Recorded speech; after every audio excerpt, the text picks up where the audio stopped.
Hello, welcome to Chris Collects.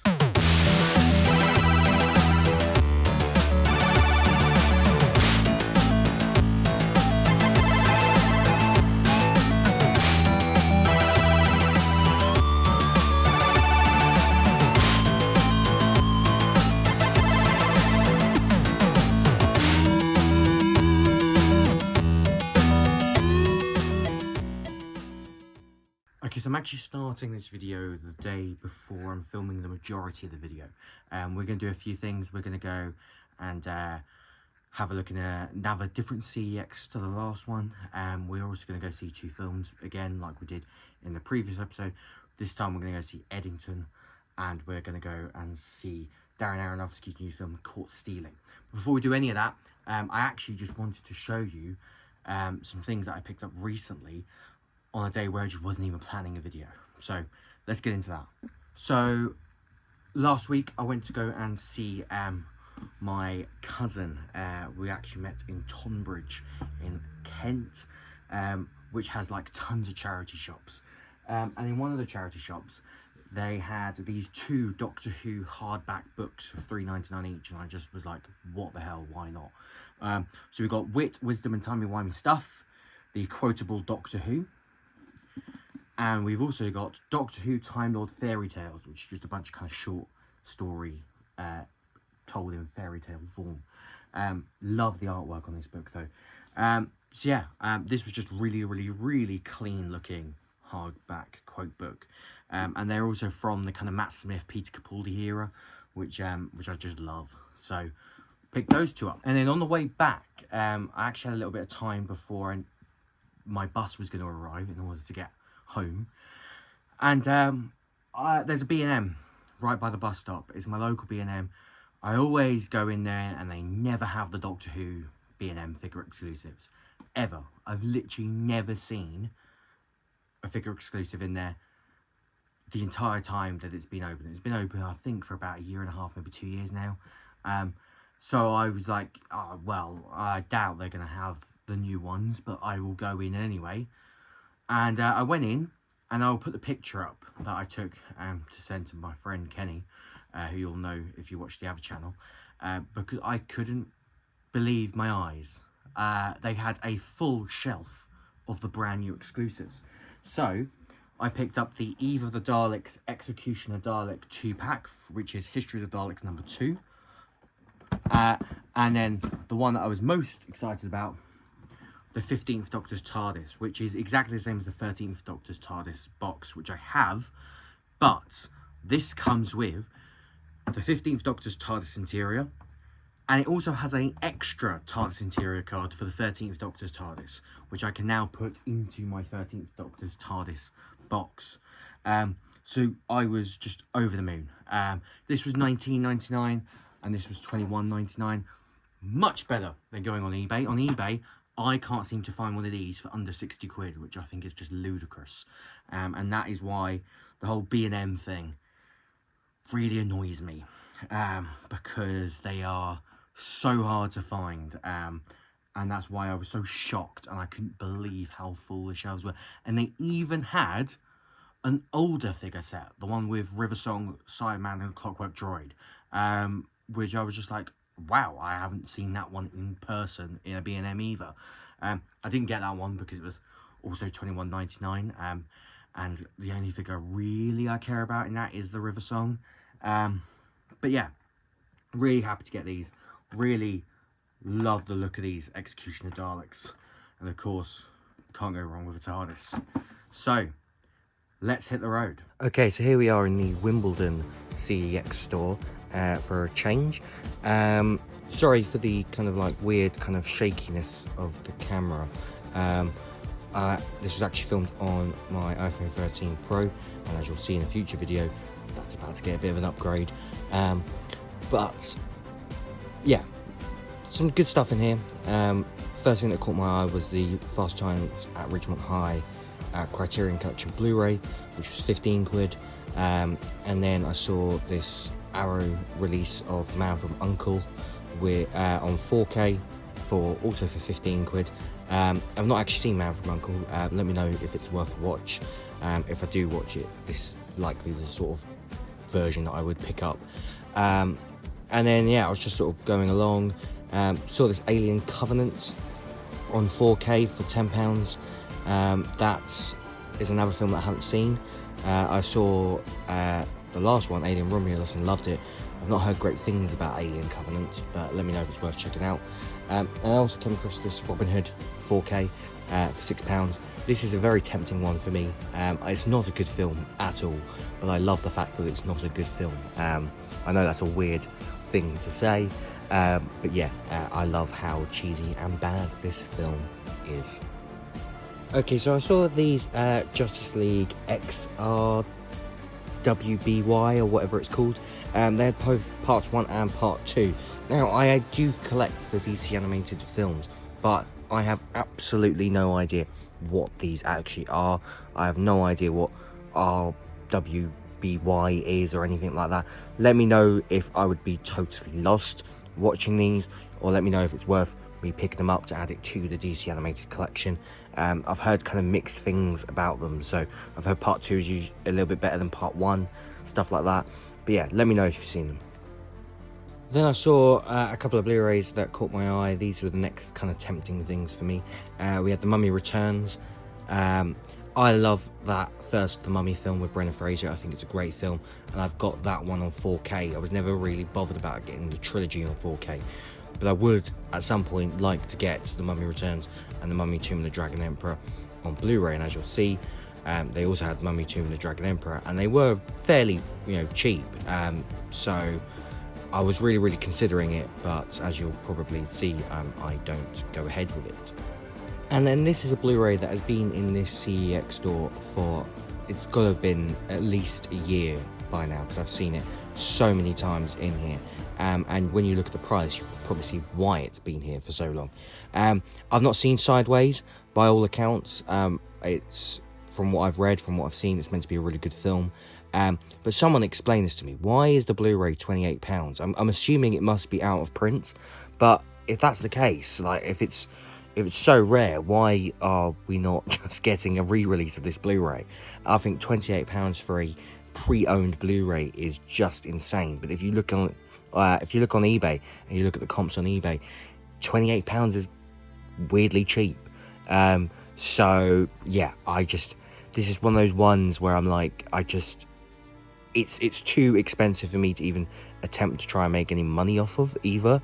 And it's not one that I desperately want in the collection. So yeah, £28 is just too rich for my blood, personally. And then just a quick pit stop to the Wetherspoons. Got myself a Shipyard American Pale Ale. It's a lovely creamy pale ale, this one. You'll see I go straight in for a second sip, because it is just such a refreshing beer. And yeah, the main kind of reason as well, oh, here goes the third sip. I thought I only did 2 sips. There we go. Just proves you how nice of a beer it is. And then I brought my PlayStation Portal out with me, just because I wanted to test how well it worked out and about on public Wi-Fi. And I was actually blown away by how well it loaded up and played Spider-Man Miles Morales in a Spoons Wi-Fi, especially in Wimbledon, because Wimbledon is notorious for dreadful signal, but it was just so clear. I mean, to the point of someone that worked at Spoons, you'll see me struggling to try and play it. It's a two-handed game. It was a silly mistake. But someone that was working at Spoons actually came over and asked me about it, because he was so surprised at how well it worked. So yeah. And here we go into the Odeon. I tell you what, I never ever tire of walking into an Odeon cinemas. I don't know what it is. They're not like the greatest cinema chain in the world, but I think it's just the idea of going to a cinema in general. This escalator seems very slow. I think that there may have been something a little bit off with the picture quality on the camera when I took these. I'm actually editing this quite far after I've made this video, so yeah, so apologies for all this weird kind of choppiness. I promise this will get better. But yeah, I just never tire of walking into an Odeon and going to see a film. So here we go, off to see Eddington. And on the way out, we actually saw a poster of Caught Stealing, which is the next film we're going to see, and the Jaws 50th anniversary poster. I'm at a different pub now. Beavertown Cosmic Drop, lovely pint. And then also a Brixton Reliance Pale Ale, just a classic pint. Also got some food while I was out. I got this vegan burger and fries, which was pretty tasty, as well as this absolutely decadent cookie dough Biscoff desserts. And into the Odeon Luxe that we go. This is a bit nicer. It's got the recliner seats. We're in screen 3. I'm actually with Kenny seeing this one. Magazine? Nude? I don't think so. Well, we'll do it anyway. But you are still a failure. You got fired. Fired? Okay, so I'm actually filming the end of this video quite a bit later. Obviously I need to do the reviews of the films. This week's sort of gone all a bit mental for me because I was on holiday in Swindon and Stafford for Wednesday to today, Sunday. So it's all gone a bit crazy. Starting out with my review of Eddington. So Eddington, starring Joaquin Phoenix and Pedro Pascal. It's set in the town Eddington in 2020, and Joaquin Phoenix's character decides that he's going to run for mayor because he doesn't quite agree with some of the things that are going on in the town. It's an A24 film. I have a bit of a love-hate relationship with A24. Some of their movies I love, and some of them I just really don't understand what the hype is with them. That's just how I feel with A24. They're real hit and miss for me. And Eddington was good, but for me, it was a little bit long, considering that some of the elements of the film, for me, didn't feel like they were explored enough. And that could be because the director, who I believe is Ari Aster, who did Midsommar, which is one of the A24 films that I don't like. So I was really intrigued to see what this would be like.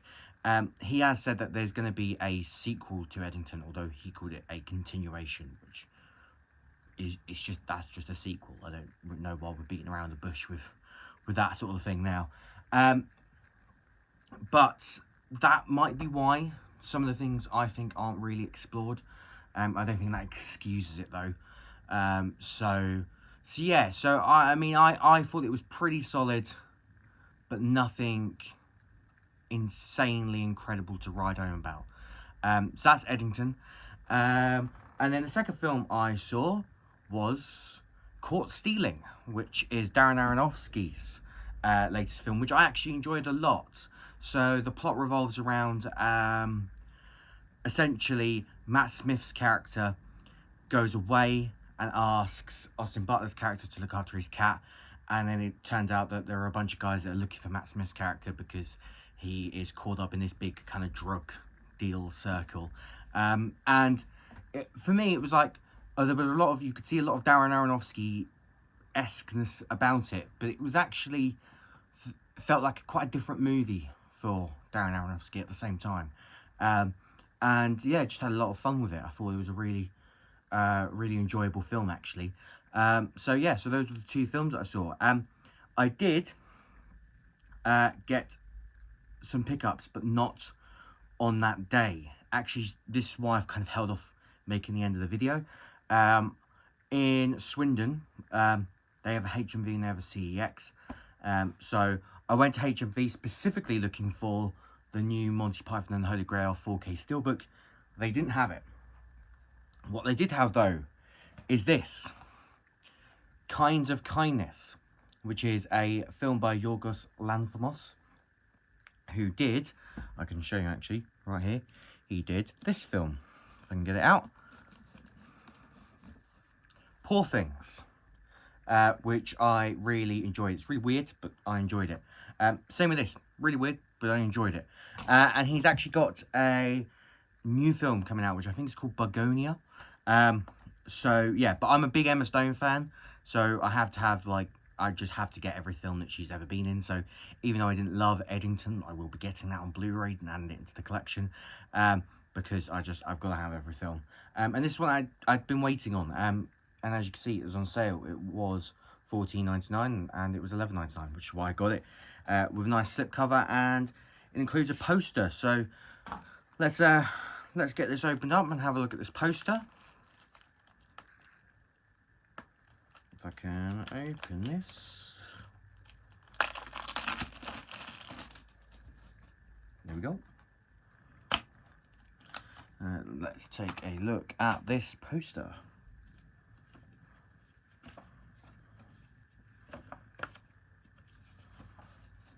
There we go. So this is just like the standard poster they use for Kinds of Kindness.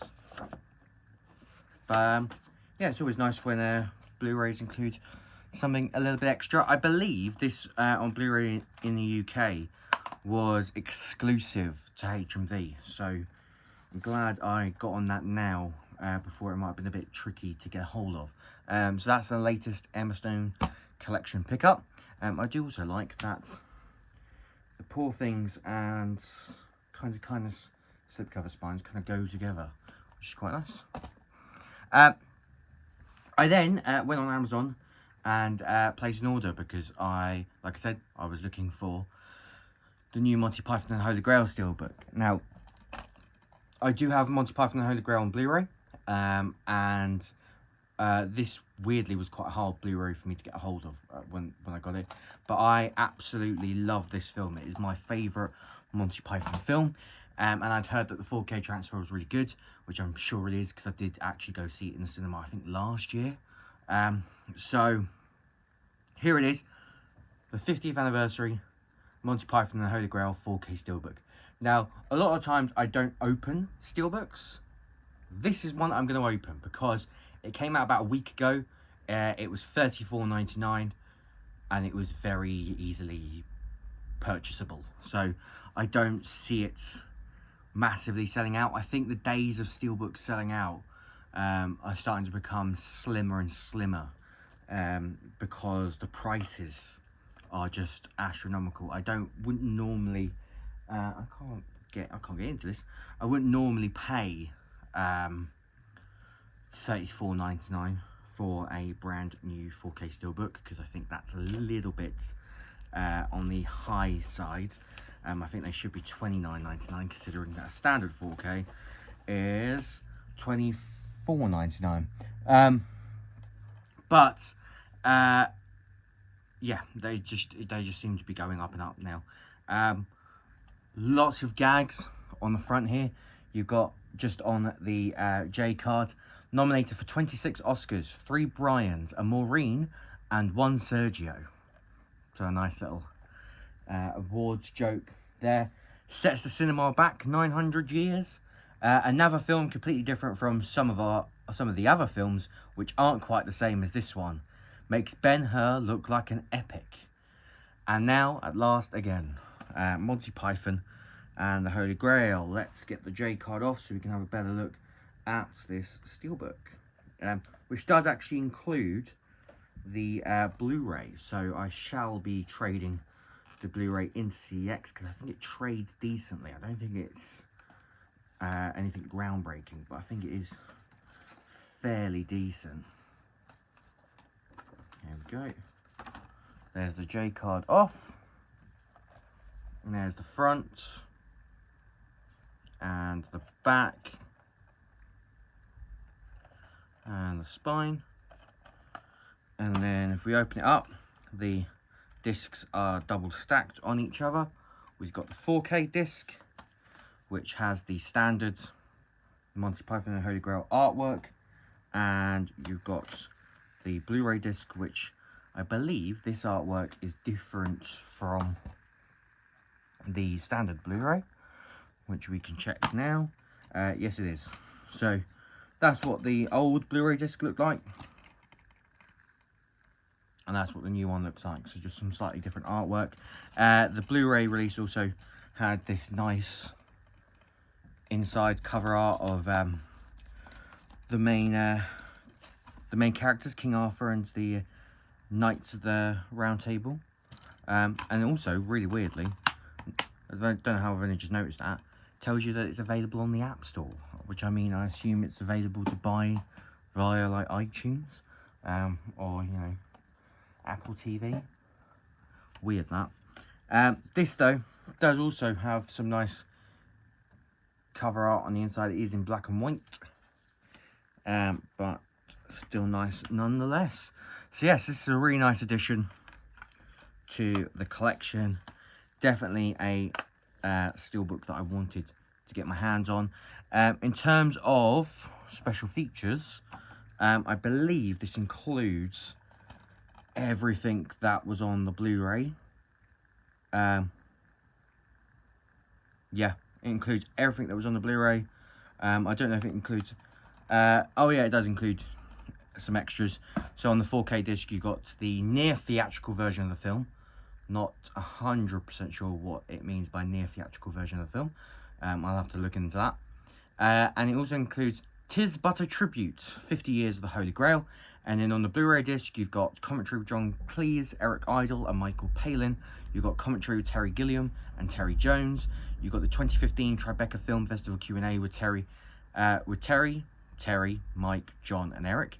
Outtakes and extended scenes, lost animations, Quest for the Holy Grail locations, Lego Knights, which Lego Knights is on this Blu-ray as well, which is actually where is it? There we go. Lego Knights Monty Python and the Holy Grail in Lego. I've not actually looked at that. I wonder if that is the entire film. You got Coconuts featurette, the Japanese version, BBC Film Nights, sing-alongs, Knights of the Round Table, Sir Robin, Monk's Chant, subtitles for people who do not like the film, from Henry IV Part 2, cast directory, photo gallery, original theatrical trailer. So lots and lots of stuff. Most of it is just copied over from the Blu-ray release with that addition of the tribute documentary. And I did forget to say what was on this.